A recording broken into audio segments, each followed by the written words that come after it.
Bonjour et bon après-midi. Le grand jour est arrivé dimanche dernier. En effet, pour 2,5 millions de Français, et de Françaises aussi, c'était l'ouverture de la chasse. Enfin, surtout pour les gens du Nord, puisque les gens du Sud, plus favorisés climatiquement, avaient ouvert la chasse au mois d'août. Nous savons tous que depuis l'âge de pierre, l'homme est un grand chasseur, mais il semblerait que la chasse, de plus en plus, ait un impact sur le public, parce qu'elle apporte de l'évasion, un certain retour à la nature dont tout le monde a besoin. Rendez-vous compte, par exemple, que dans le seul département de la Manche, les sociétés de chasse sont passées de 10 à 150 en quelques années. On brûle des milliers de cartouches par an et les dépenses en équipement de chasse se chiffrent par plusieurs centaines de milliards en francs anciens, bien entendu. Et la France est le premier pays d'Europe qui compte le plus grand nombre de chasseurs. Donc, depuis dimanche, 2,5 millions de Français sont armés, ils ont payé leur permis entre 60 et 200 francs, ils ont droit de tuer.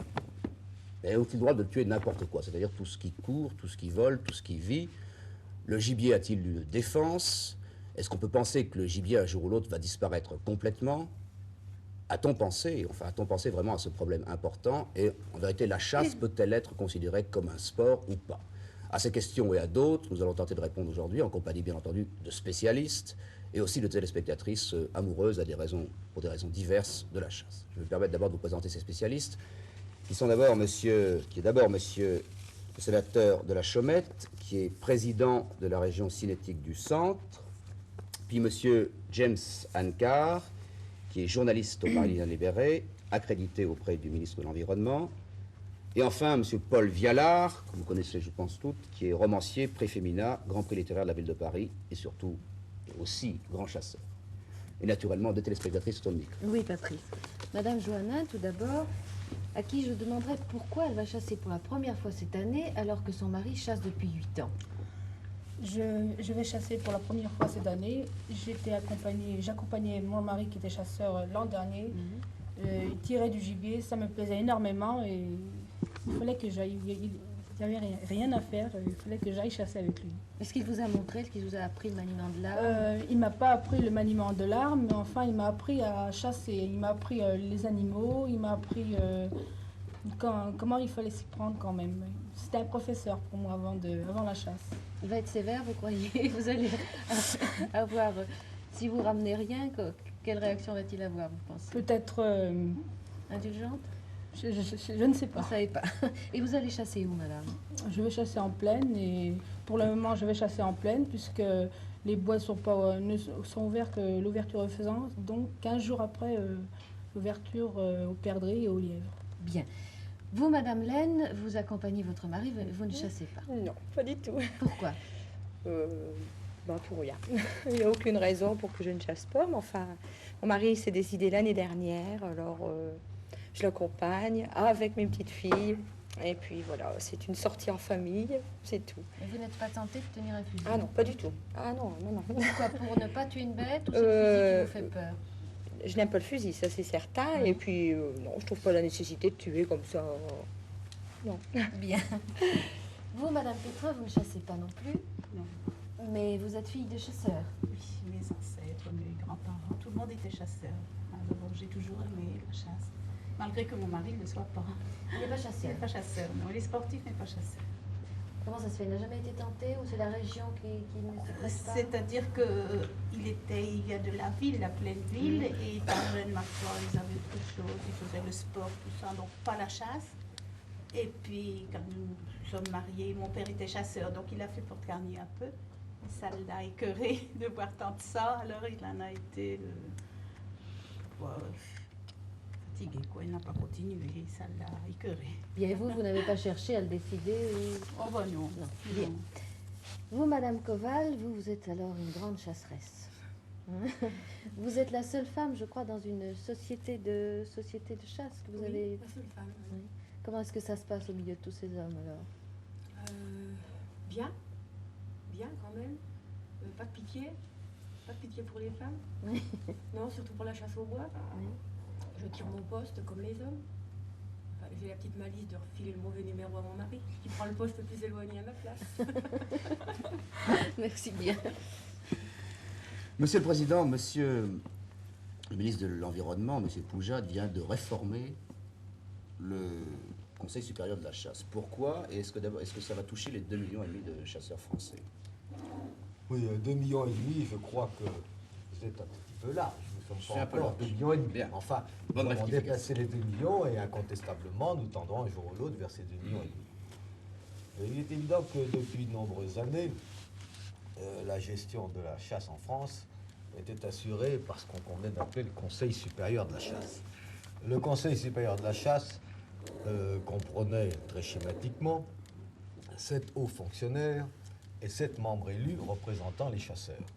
Et très souvent, on pensait que ces membres élus avaient été plus ou moins parachutés, plus ou moins introduits dans le Conseil d'une façon ou d'une autre, mais c'est pas vrai. Ils représentaient vraiment les chasseurs, puisque eux-mêmes, ces 7 présidents, représentaient les 7 régions cynégétiques de France. Et que, par conséquent, les présidents de fédérations départementales se réunissaient une fois par an et nommaient le président justement de cette région. Et c'est le président de cette région qui venait siéger au Conseil supérieur à Paris. Quant au président des fédérations départementales, vous, mesdames, qui êtes toutes des chasseresses accomplies, vous savez qu'ils sont élus eux-mêmes dans le cadre du département par les différents présidents des sociétés communales. Donc je pense qu'il n'est pas exagéré de dire que le Conseil supérieur de la chasse représentait vraiment toutes les questions cynégétiques en France. Mais évidemment, ce Conseil, il avait compris lui-même, avait un double but. D'abord, il donnait des avis aux ministres, c'était un organisme consultatif, et ensuite c'était un organisme de gestion, puisque c'était lui qui assurait la coordination des fédérations et l'amélioration de la chasse en France. Alors cette réforme date depuis déjà de nombreuses années, mais je reconnais que c'est ces temps-ci simplement qu'elle est arrivée à son terme, et le ministre a scindé, si je puis dire, ce Conseil supérieur en 2 parties. Il reste donc un organisme consultatif, et qui est le Conseil national de la chasse et de la faune sauvage, qui comprend un nombre de membres assez considérable, tous des spécialistes, de l'ordre d'une trentaine, 33 je crois exactement. Et puis l'autre partie est devenue l'Office national de la chasse, qui est purement, si je puis dire, l'organisme de gestion et qui a la responsabilité de coordonner les fédérations. Je pense donc que cette réforme est très salutaire et que sous peu, elle donnera des fruits qui seront appréciables. On a beaucoup lu et entendu que cette année, l'ouverture de la chasse n'avait pas été extraordinaire. Enfin, qu'il y avait peu de gibier, que ça ne marchait pas bien. Est-ce que vous pensez que la situation de la chasse en France en général est peu satisfaisante? Vous savez, tout ceci, ça dépend un petit peu à quel point de vue on se place. Si vous entendez par chasse la phobie du tableau, si vous voulez absolument aligner le soir des quantités impressionnantes de gibier, il est exact que cette année n'a pas été très brillante, quoique ce n'a pas été une des plus mauvaises. On peut dire qu'avec les orages de printemps, même dans les mêmes départements, d'un côté à l'autre, les résultats sont différents.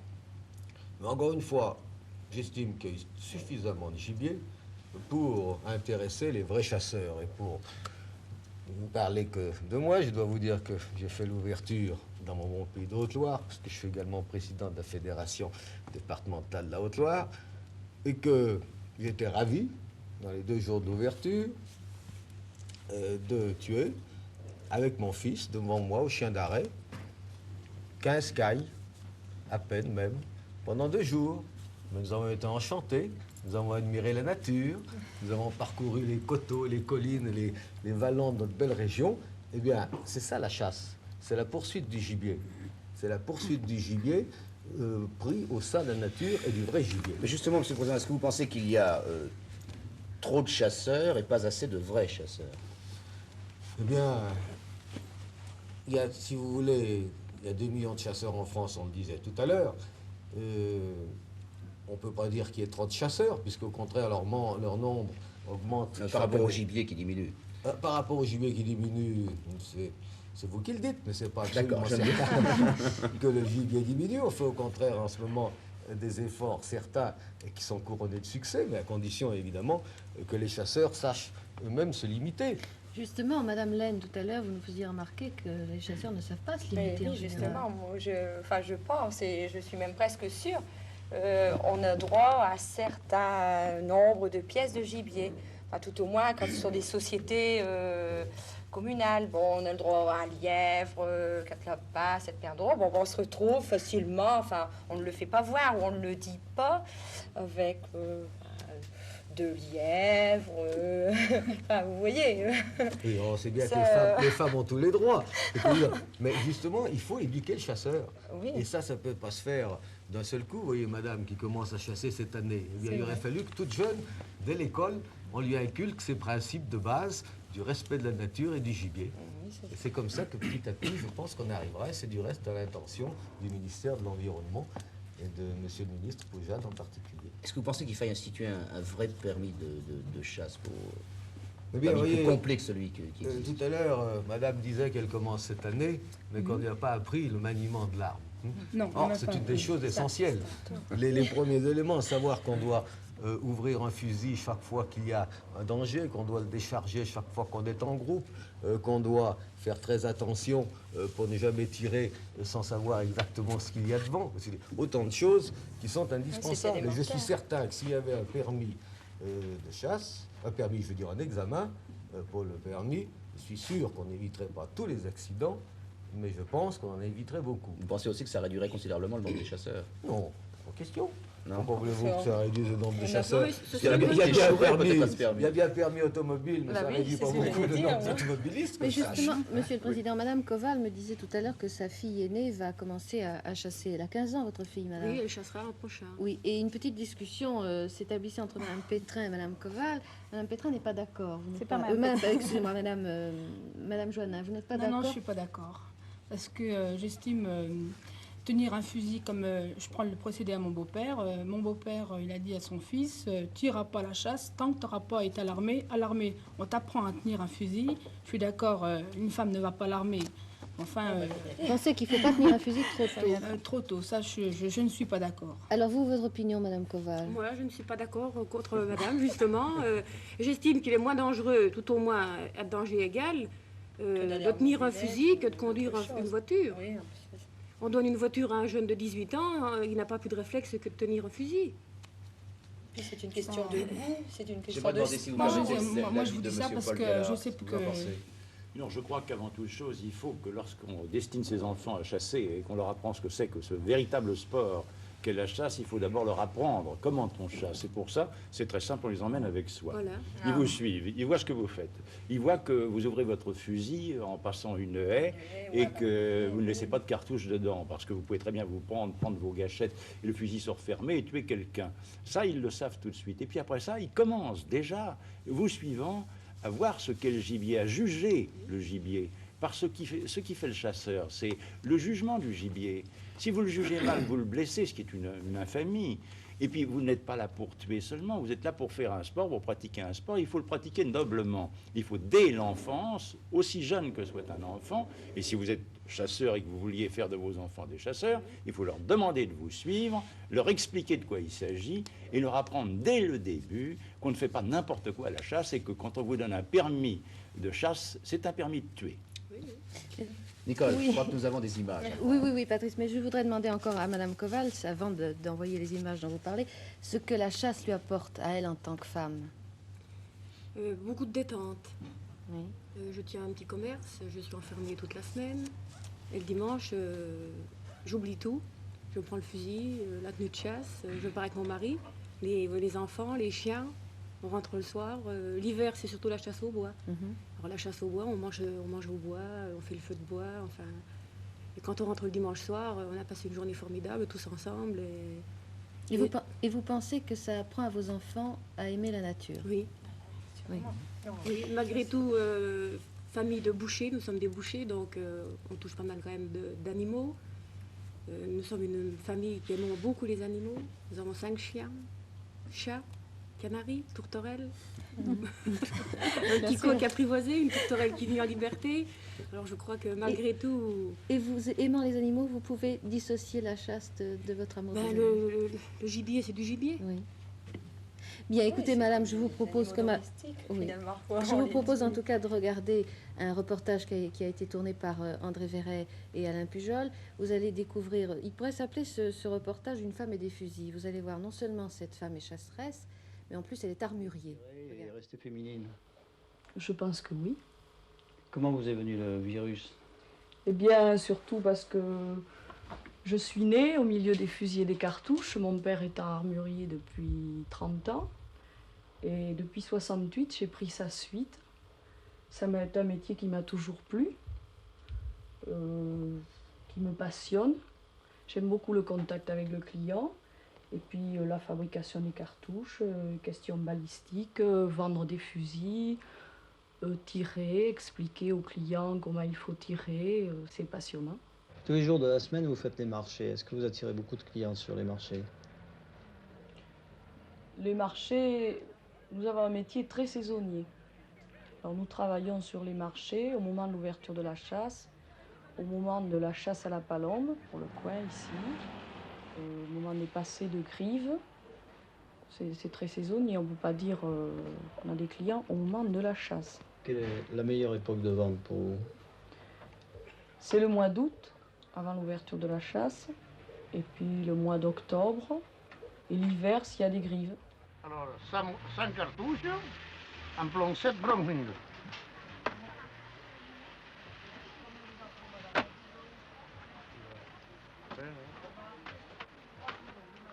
Un sac à cartouches. C'est votre mari? Oui. Voilà. Alors en cuir, vous m'avez dit? Oui. Comme ça. Ouais, Il me faudrait des cartouches très peu chargées là pour un fusil très léger que j'ai. Est-ce que tu as ça? Non, j'en ai pas, mais je peux vous en faire. Ah bon, chez toi alors, Oui, à Sauterre? Oui. Qu'est-ce que vous voulez comme charge? Que tu as des douilles de 70 maintenant, Oui. comme plat, hein? Oui. Il me faudrait peut-être 2,15 g de poudre thé. Ça va trop chargé de 15? Non, parce que 15. on mettra une bourre en liège, il y a moins Oui. de pression, au départ, donc moins de recul. Puis on pourra peut-être aller jusqu'à 34 grammes de plomb. Hein, Oui. ça. Quel plan? Ah ben, du neuf, ce sera Du pour la neuf. bécasse, quoi, cet hiver. Combien hein. il vous en faut? Mais ça, bien sûr, Ça. comme toujours. Hein. Brigitte, je suppose que l'industrie de la chasse suit les progrès de la technique et vous avez l'air d'exercer quelque chose de très archaïque. Qu'est-ce que vous faites? Bien, je fabrique des cartouches tout à fait artisanalement. Pourquoi, en principe, c'est tout fabriqué? C'est tout fabriqué, mais je les fabrique comme ça parce que j'ai des clients difficiles dans le coin. Et ces clients me demandent de faire des cartouches un peu sur mesure pour leurs fusils. Donc, je préfère garder une fabrication tout à fait artisanale. Parce que si je fabriquais des cartouches avec une machine entièrement automatique, je ne pourrais pas changer de bourre, je ne pourrais pas mettre 2 grammes, 2 grammes 10, tandis que là, je fais des cartouches tout à fait particulières.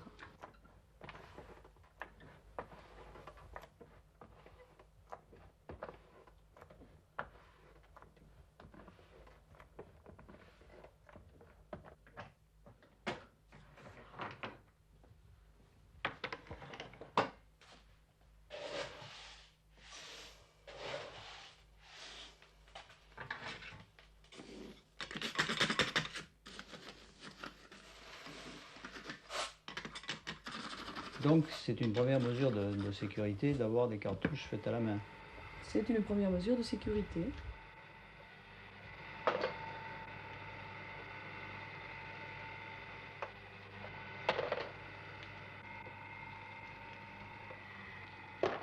Quel est votre meilleur argument pour vendre un fusil? Le meilleur argument pour vendre un fusil, c'est de le faire essayer. Fusil automatique absolument révolutionnaire. Vous voyez, on s'enlève. Ici, on a la petite goupille. Le percuteur. Ici. Et voilà. Voilà le petit ressort. Vous voyez? Combien de tirs de coups celui-là? Celui-là, c'est un 3 coups. Il est sorti l'année dernière. On en vend beaucoup parce que ça marche très très bien. Vous voyez? On remonte. Ici. On remet la petite... Voilà. On remet le percuteur. Ici. Du côté plat. Le ressort d'abord. On sort. Le percuteur. Voilà. D'accord.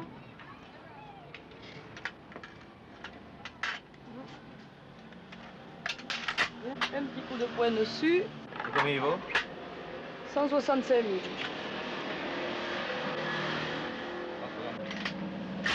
Voilà, monsieur. Et en superposé, qu'est-ce que vous avez? Voilà, très joli coup de fusil. Très très bon. Vous voyez, ce matin, je vous avais proposé l'automatique. Vous avez préféré le superposé, mais je crois que vous avez raison. Quand vous étiez petite fille, vous jouiez à la poupée ou avec un fusil? Non, je jouais avec un fusil à flèche. Et ensuite, à l'âge de 13 ans, j'ai eu mon premier fusil, calibre 20. J'ai commencé à tirer. J'ai fait du bal-trap et j'ai toujours aimé ça. Et le dimanche, au lieu d'aller au bal, parce que j'étais un petit peu plus jeune, eh bien... Vous alliez au bal-trap? J'allais au bal-trap. Le bal-trap, c'est du tir sur cible mobile. C'est très intéressant et ça nous permet, en saison morte, de vendre beaucoup de cartouches. Le bal-trap, je suis passée à la chasse, j'ai même fait les deux en même temps, parce que c'est tout à fait différent. La chasse, on part dans la nature avec son fusil sur l'épaule, avec son chien. On cherche le gibier, c'est beaucoup plus intéressant. Un oiseau part, vous le tirez, il tombe. J'éprouve un petit pincement au cœur, pas pour la question de l'avoir tué et dire bon je l'ai tué, je vais le manger, non, pour mon coup de fusil. Lorsque un monsieur a le virus de la chasse, il délaisse sa femme le dimanche pour aller chasser. Il part toute la journée. C'est pour cela que beaucoup de femmes se mettent à chasser pour suivre leur mari. Est-ce que vous chassez pour faire comme votre mari? Non, pas du tout. Il n'est pas chasseur? Non. Alors pourquoi chassez-vous? Parce que j'ai un métier très dur, je suis chef comptable, assise toute la journée et la chasse est vraiment ma seule détente. Est-ce que vous chassez tous les dimanches? Non, une fois par quinzaine. Vous avez tué du gibier depuis le jour de l'ouverture? Un faisan. Alors quelle a été la réaction de votre mari lorsque vous êtes rentré avec le faisan? Il était plutôt content parce qu'il a l'habitude de me voir chasser. Depuis combien d'années? Une quinzaine d'années environ. Est-ce que les femmes sont aussi à droite que les hommes au tir? Certaines, oui, bien sûr. C'est votre cas? Non, pas moi. Malheureusement. Est-ce qu'il arrive qu'on vous invite à des parties de chasse avec des hommes uniquement? Oui. Est-ce que leur comportement vis-à-vis de vous est un peu de supériorité? Oh non, ils sont habitués à me voir chasser. Ils se comportent vraiment avec moi comme si j'étais un des leurs. Vous l'avez eu? Oui, Qu'est-ce que c'est? une griffe. Où est-elle tombée? Oh, par là. Vous êtes sûr que vous l'avez eu? Ah oui. Pourquoi vous êtes venu à la chasse? J'ai une amie qui chasse. Je la suivais. Quand je l'ai vue tuer du gibier comme ça m'a donné envie. Est-ce que vous pensez que de plus en plus de femmes viennent à la chasse? Oh oui, de plus en plus. Kiki l'a bien chassé ce matin. Il m'a arrêté un faisan formidable. Moi, je n'ai rien vu.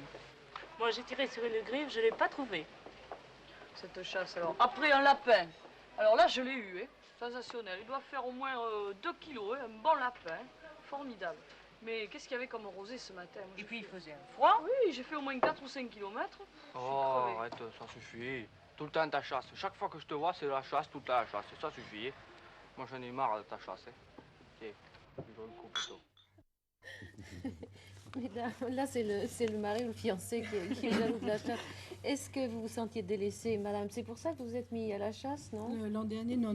Je me suis mis à la chasse parce que j'aime la chasse et vraiment, je suivais l'année dernière mon mari, il tuait. Il y avait beaucoup plus de gibier que maintenant, il tuait. Et ça m'a plu et j'ai dit cette année, je vais à la chasse. Et dorénavant, il était plus vexé parce que le gibier se sauvait à mes pieds et lui, il n'avait rien du tout. Alors il m'a dit, l'année prochaine, tire à la chasse puisque le gibier se sauve à tes pieds. Qu'est-ce que vous voulez dire, se sauve à tes pieds? Eh ben, j'avais des perdreaux, je le faisais partir, il partait dans mes jambes, quoi. Et lui, il n'avait rien du tout. Il ne voyait pas les lièvres, il ne voyait pas les perdreaux. Les perdreaux se sauvaient à mes pieds et lui, il n'avait rien du tout. Vous aviez qu'à tirer pour la voir. Voilà, parce que je n'avais pas de fusil l'an dernier. C'est pour ça que mon mari m'a dit, allez hop, l'année prochaine, tu vas... Voilà. Et vous, madame Laine, est-ce que vous vous sentiez un petit peu... Je n'étais pas délaissée parce que mon mari a toujours fait beaucoup de sport, du football, enfin, un tas de choses. Et j'ai toujours été avec lui, tous les dimanches, depuis qu'on est mariés. Avec les enfants, c'était pareil, on a toujours continué. Donc ici, l'année dernière, il a commencé à se retirer un petit peu du football. Il a enchaîné avec la chasse, donc je le suis à la chasse. Voilà. Et une autre question, alors pratique et matérielle, Madame oui. Koval, qui vous êtes une grande chasseresse, est-ce que ça revient cher? Quel est le budget dans un foyer d'une journée de chasse, enfin, ou d'un équipement? Je ne peux pas reprocher à mon mari que ça coûte cher du fait que je chasse avec lui. Oui, bien sûr, je vous demande pas de reprocher. Mais enfin, en principe, les femmes on trouve toujours cher une boîte de cartouches. Non, mais enfin, je veux dire, si une téléspectatrice nous écoute et a envie de se mettre à la chasse, comment peut-on évaluer ça? C'est la première année que ça coûte le plus cher. La Oui, première année, il faut la sûr. tenue, le fusil, La tenue, c'est quand même pas... les cartouchières. Mais la tenue, c'est obligatoire? Non, la tenue, il faut quand même une C'est tenue le quand fusil qui même coûte le pour plus la cher. pluie. Il faut quand même quelque chose. Oui, mais enfin, un bon ciré, oui, mais quand même, en principe, un bon chasseur a une tenue de Oui, chasseur. oui, mais il peut quand même l'acquérir par la suite. Oui, mais enfin, ça se du moment qu'il a le respecte, fusil, les ça se cartouches... respecte. La première année, si vous Attendez, promenez pas tout le monde a la La foi. première année, si vous promenez avec un blouson, le fusil et des bottes, je ne sais pas, le vrai chasseur, il va se promener en tenue de chasseur. Mais là, je parle vraiment à... C'est un truc réellement, oui, ça va de soi, quoi. Et qu'est-ce que ça coûte alors? Une bonne Cette tenue, tenue. faut quand même compter, je sais pas, les 300 francs nouveaux. 300 Plus francs les nouveaux. bottes, plus le chapeau.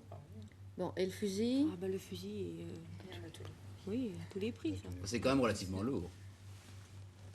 Il y a des fusils légers, il y a des fusils hauts. Non, Oui, je mais parle, comme- je parle comme budget. Non, je parle comme Oui, budget. quand même. Oui. Enfin, le dimanche où on va à la chasse, on n'achète pas une tenue pour se promener. Non. Alors, l'un dans l'autre. Et pour des débutants, pour une famille qui voudrait débuter ensemble, un couple, enfin, est-ce qu'on pourrait avoir un seul fusil pour deux, à votre avis? C'est pas tellement pratique. Pas tirer ensemble, Nico, Bien, c'est pas très possible. bien. Monsieur Ancar, quels sont à votre avis les vrais ennemis du gibier? Pourquoi le gibier, malgré ce que vous en dites, Monsieur le Président, commence à disparaître quand même un peu?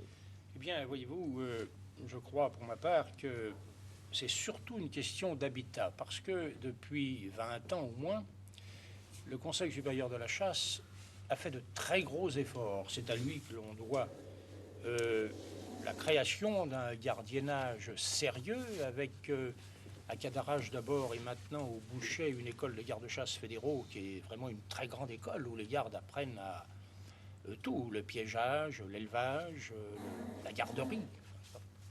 Mais on lui doit aussi la création des premiers grands parcs, je ne dirais pas nationaux, mais des grands parcs d'élevage.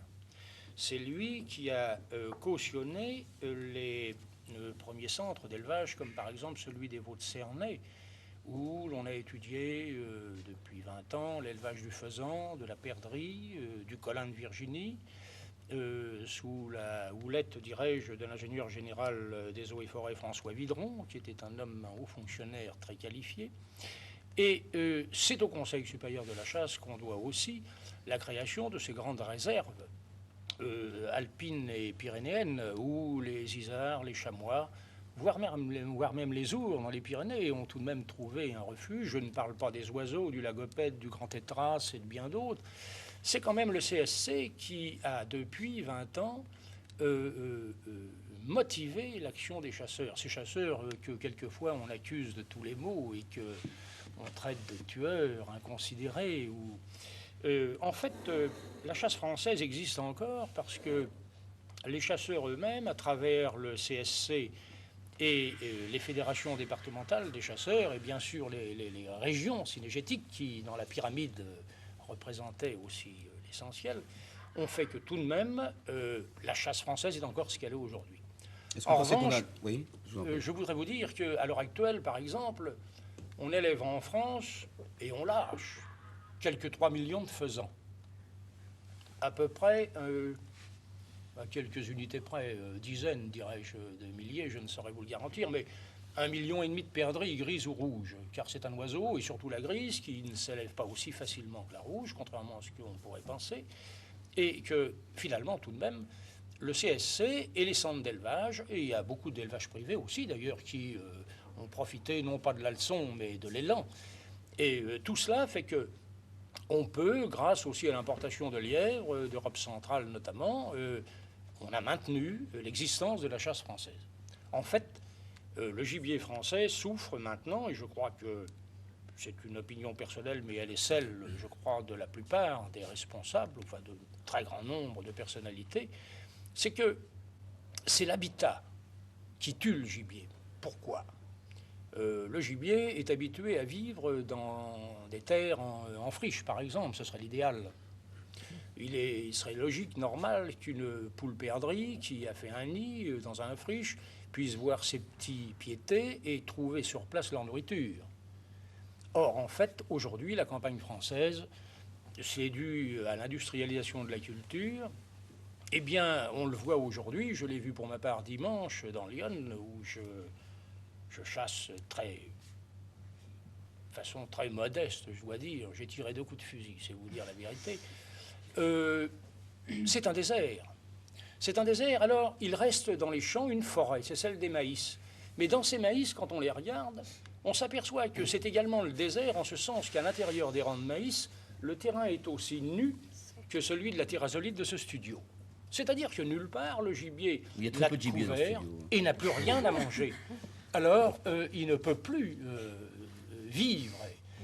Les poules perdrix ne font plus de nid, on rencontre des perdrix, mais ce sont des couples isolés, il n'y a pas de nid.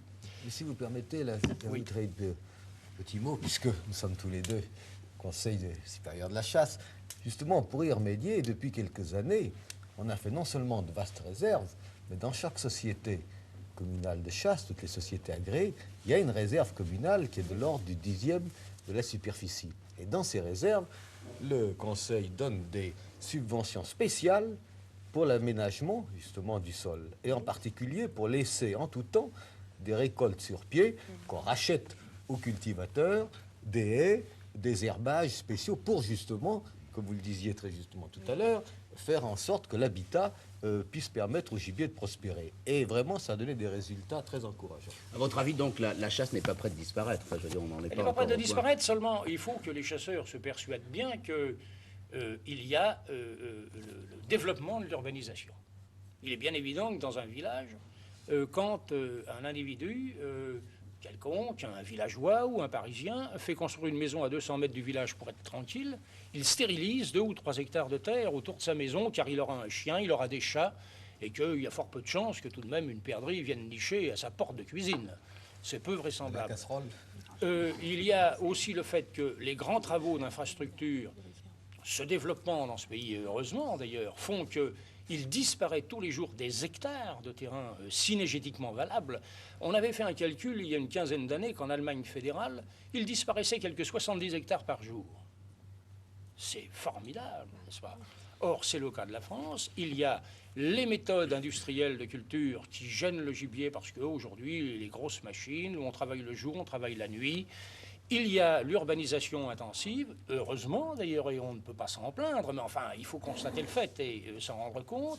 Et puis, alors, en ce qui concerne le côté un peu désertique des campagnes françaises, il faut s'en tenir au traitement, aux herbicides, aux pesticides.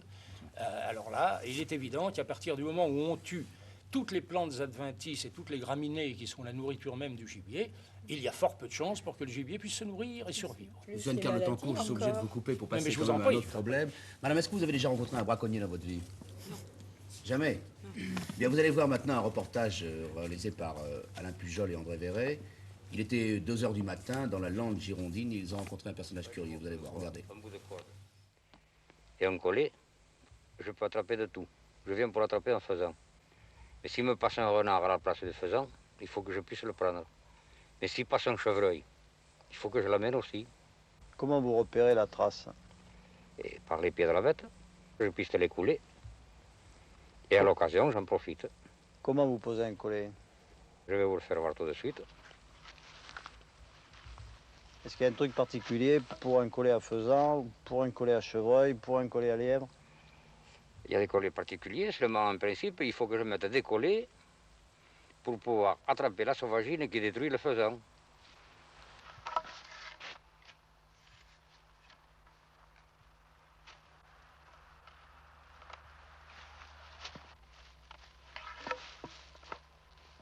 Est-ce que le lièvre ou le faisan se prendra dans n'importe quel sens?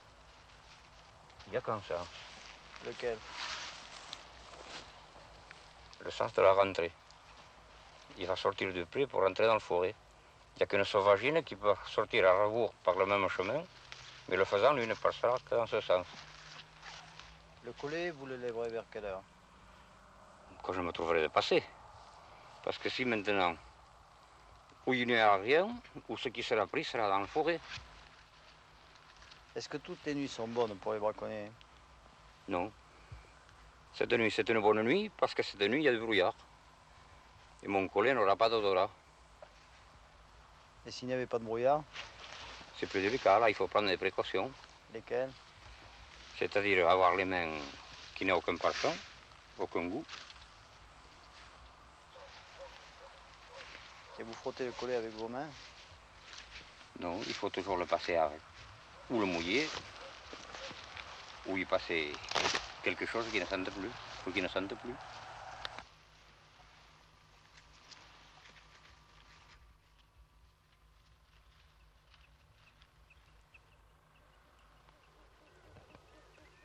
Qu'est-ce que c'est cette plaque? Mais cette plaque, c'est une plaque de garde-chasse. Quand on est nommé par une société de chasse, on porte serment à la préfecture et à la gendarmerie, qui nous délivre des papiers. Après, on est condamné au tribunal pour porter serment. Alors là, quand on prend un gars qui est en défaut de chasse, alors on lui présente la plaque. Des fois, il demande même les papiers. Alors on fait voir les papiers. Et alors là, je lui pose la question s'il a le permis de chasse. Si on est chasseur au départ, on a tendance à être braconnier ou à être garde-chasse? Oh, tout ça, ça dépend. Ça dépend des gars. Les gars en bonne règle, quand on les nomme garde-chasse, la plupart, c'est des braconniers. Parce qu'en bonne règle, ils doivent savoir tous les points où il peut choper un gars. Alors si un garde-chasse avait une vocation de braconnier, mais qu'en tant que garde assermenté, il trouve dans les bois un braconnier, qu'est-ce qui se passe? C'est-à-dire que pour tomber sur un braconnier, il faut lui voir tendre des collets, il faut lui voir tendre les pièges et le pister tous les jours, jusqu'à un jour où il aura attrapé le gibier et le prendre sur le fait. Alors le braconnier lui piste le gibier et le garde-chasse piste le braconnier. Voilà. La nuit, vous avez des gars, ils ont des phares branchés directement sur la batterie. Et alors, il y en a un qui est posté, prêt à tirer, chaque fois qu'il voit soit un lièvre, un lapin, un chevreuil. Est-ce que vous croyez que la chasse a un grand avenir dans la région quand on voit toujours du gibier ou qui sera détruit par les braconniers? C'est-à-dire que si tout le monde partait d'un principe à être honnête sur la chasse, tout le monde tuerait du gibier. Mais quand la chasse est fermée, il y a trop de braconniers. Quand j'ai commencé à braconner, quand j'ai quitté l'école à 11 ans, mon père était parti à la guerre, alors il fallait que je le remplace à la maison pour bien des choses. C'était la curiosité des animaux ou le besoin de gagner un peu d'argent? Non pas, pas. Je n'en ai jamais tiré un profit. Je l'ai fait par passion. Je n'en ai jamais fait un métier, je n'ai jamais abandonné mon travail. Mais j'observais, et puis la passion de la chasse, et puis faire ce que l'autre ne faisait pas. C'est peut-être aussi par orgueil. Vous braconnez depuis plus de 50 ans, vous avez 68 ans. Vous sortez pratiquement toutes les nuits. Est-ce que vous apprenez? Oh, pratiquement non, mais enfin souvent. Vous êtes sorti toutes les nuits pendant beaucoup d'années? Non, pas toutes les nuits. Mais enfin, quand même, il fallait que je passe sur cette nuit que nous avons dans la semaine, j'en passais 3 dehors. Mais des gens viennent vous trouver, vous disent patience, je voudrais un faisan, patience, je voudrais un chevreuil, et ils vous passent une commande et vous honorez cette commande. Est-ce que vous pensez que c'est un acte normal? En principe, je l'honore si c'est pour des malades. Si ce n'est pas pour un malade, je ne me casse pas la tête. Mais quand c'est pour un malade, quand on vient me trouver une femme enceinte qui a envie de manger quelque chose, que ce soit gibier ou poisson, eh bien, je ne lui promets pas pour lundi suivant, mais enfin, je me débrouille toujours pour lui faire manger avant qu'elle n'accouche. Paul Vialard, c'est un bienfaiteur d'humanité, ce braconnier, non? Oui, je crois. Mais vous savez, il ne faut pas le prendre très au sérieux.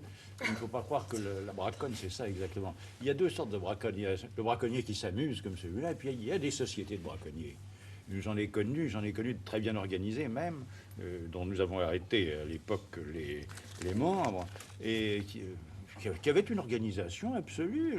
Le chef, lorsque les braconniers étaient en prison pour un délit quelconque, versait une pension à la femme et aux enfants.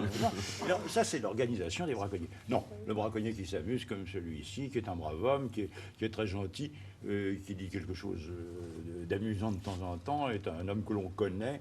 Et si vraiment il était un braconnier néfaste, je crois qu'on lui mettrait la main au collet et non pas le collet à la main. De toute façon, il risquait beaucoup à se montrer de cette façon. Oui, c'est montrer à visage découvert. Paul Weller, vous qui êtes un grand chasseur, est-ce que vous pensez justement que la femme, puisque c'est quand même le thème de notre émission, a une place J'en suis persuadé. Je suis persuadé, je connais beaucoup de femmes qui chassent et qui chassent bien et qui chassent intelligemment. J'entends intelligemment parce qu'elles ont le sens de la chasse. Elles ont acquis le sens de la chasse auprès de l'homme peut-être, puisque c'est lui qui a commencé. Mais enfin, elles ont une espèce de personnalité qui fait qu'elles apportent à la chasse quelque chose d'agréable, de nouveau, et elles complètent l'homme très bien sur le plan de la chasse. Je crois que la chasse, du reste, leur donne beaucoup de choses. Elle leur donne la possibilité de sortir de chez elles, la possibilité d'entrer dans la nature. Moi, je dis toujours que tout ce qui peut vous ouvrir les portes de la nature, et la chasse en est une des raisons, est une chose importante pour l'homme, pour la femme qui est confinée dans les villes, qui est tenue par tant de choses qui l'enserrent et qui l'empêchent d'être lui-même. L'évasion possible par la chasse est une évasion très importante. Elle est très importante, mais alors la chasse doit être exercée de façon noble. Vous comprenez, nous disions tout à l'heure, nous parlions du permis de chasse qui est un permis de tuer. Eh bien, il ne faut pas mettre entre les mains de qui que ce soit un fusil sans que celui qui a ce fusil entre les mains sache quelle responsabilité il prend. D'abord, il doit savoir s'en servir pour ne pas tuer son prochain. Et deuxièmement, même vis-à-vis des animaux, il doit se comporter noblement. Je crois qu'il y a un code de l'honneur du chasseur. Je crois que le chasseur n'a pas le droit de prendre un fusil en main s'il assassine n'importe quoi, de n'importe quelle manière. L'homme n'a pas le droit de décider lui-même ce qui est nuisible ou ce qui ne l'est pas, vous pensez Nuisible ou pas nuisible, vous savez, ça, la question des nuisibles est une question qui se pose. Et par exemple, le sanglier est considéré comme nuisible à l'heure actuelle. Eh bien, il a disparu beaucoup et on arrivera à ce qu'il ne soit plus nuisible peut-être un jour, n'est-ce pas, Monsieur le Président? N'est-ce pas? Mais enfin, ça, c'est une question d'équilibre de la nature. Nuisible ou pas nuisible, la question n'est pas là. Je prends l'homme ou la femme devant le gibier et je le vois tirant un gibier. D'abord, il faut qu'ils sachent tirer. Si ils ou elles ne savent pas tirer, ils assassineront ou ils blesseront un animal. Et dans les grandes chasses, je parle des chasses d'Afrique ou d'ailleurs, où nous tirons des gros animaux, où je vais, où j'ai été, lorsqu'un animal est blessé, on arrête la chasse et on va chercher l'animal blessé. Maintenant, la noblesse de la chose veut qu'on sache suffisamment chasser et tirer pour tuer net. Il faut tuer net. Et quand on n'est pas sûr de tuer net, il ne faut pas tirer.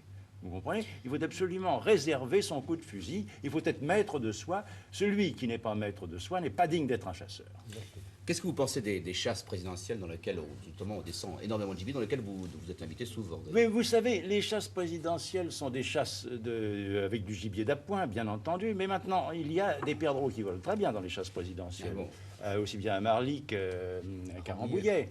Et puis, nous avons eu très longtemps un homme dont nous parlions tout à l'heure, qui était notre ami Vidron, qui s'est occupé des chasses présidentielles et qui les menait fort bien. Et puis, depuis que le président Pompidou, qui est un véritable chasseur, avec qui je chassais avant d'aller dans les chasses présidentielles, a pris en main les chasses présidentielles, elles ont maintenant pris un essor tout à fait différent. C'est-à-dire qu'elles ne sont plus du tout ces chasses à la volaille que j'ai connues autrefois, où on faisait partir des faisans qui volaient à peine, qui volaient très bas, on n'osait même pas les tirer devant tellement ils étaient bas, on les tirait derrière, on les tirait dans de mauvaises conditions. Maintenant, il n'y a plus que de grands oiseaux qui volent bien. Je parle dans les chasses présidentielles. Et dans les vraies chasses, je pense aux chasses d'Alsace.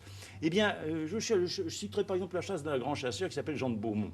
Eh bien, chez Jean de Beaumont, on ne chasse jamais deux fois sur le même territoire. Et les oiseaux que l'on chasse sont des oiseaux naturels, qui ne sont pas mis là, qui sont élevés sur ce territoire-là, parce qu'ils y sont nés, parce qu'ils y vivent, mais ce sont des oiseaux qui volent admirablement. Et alors, à partir du moment où ils volent, ils se défendent. On n'a pas le droit d'assassiner un animal ou n'importe quelle chose vivante qui est à votre merci. Il faut que cette chose vivante, que cet animal puisse défendre sa vie. Si elle ne défend pas sa vie, eh bien, c'est pas la peine. Vous n'êtes pas un chasseur, vous êtes un tueur, vous êtes un viandeur. Et j'exècre la pensée de ce malheureux lièvre que tout le monde connaît avant l'ouverture et qui est tué à l'aube du premier jour et que on se bat pour tirer le premier et souvent au gîte, ça n'est pas de la chasse, c'est absolument autre chose. Alors je crois que justement tout l'effort que l'on fait à l'heure actuelle au Conseil supérieur de la chasse et dans les organisations, très souvent j'ai des contacts, j'ai même envoyé à M. Poujade qui m'a répondu des lettres de chasseurs simples, de chasseurs qui sont des chasseurs qui voudraient continuer à chasser avec leurs chiens devant eux. Et M. Poujade m'a répondu, il m'a dit mais c'est ce qui me préoccupe le plus, je voudrais que la chasse soit une chasse pour tout le monde et en même temps une chasse qui soit comme la chasse d'autrefois, c'est-à-dire non pas cette chasse dans laquelle on vous ouvre des paniers et on vous lance en l'air des faisans qui volent plus ou moins bien et qui vont se percher dans les arbres. Vous pensez donc en quelque sorte que la chasse va devenir ce que les chasseurs en feront eux-mêmes? Absolument. Comme on fait son lit, on se couche. Comme on fait sa chasse, on chasse. Et je crois qu'il n'y a pas d'autre problème. Il faut savoir se dominer soi-même. Il faut savoir si on veut pratiquer un sport, le pratiquer sportivement. On n'a pas le droit de le pratiquer d'une autre manière. Je crois que nous pouvons assister sur cette très belle conclusion. Messieurs, je vous remercie. Mesdames aussi, bien sûr. Et Nicole, c'est à vous. Oui, Patrice, eh bien, je voudrais aussi remercier tout le monde. Donner rendez-vous à nos amis téléspectatrices demain. Demain, leur signaler que tout à fait exceptionnellement, nous nous retrouverons à 13h50. 2h moins 10, donc, notre rendez-vous de demain. Et nous retrouverons 4 auteurs qui seront face à leurs lectrices. Et je pense que ça fera une réunion animée. Je vous donne rendez-vous à demain. Je vous souhaite une excellente fin de journée à tous. Au revoir.